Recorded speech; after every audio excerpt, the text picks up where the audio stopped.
அத்தை, நம்ம வீட்ல ஏதோ பிரச்சனை போல. எல்லாரும் மாத்தி மாத்தி கத்திட்டு இருக்காங்க. ஆமாண்டி, எனக்கும் கேட்டுச்சு. அம்மா வேற அழுவுது. என்ன ஆச்சுன்னு தெரியலையே.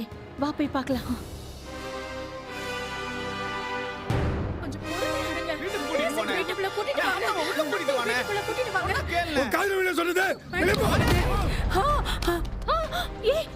நீ பண்றதெல்லாம் பெரிய பாவம். என்னடா பாவம்?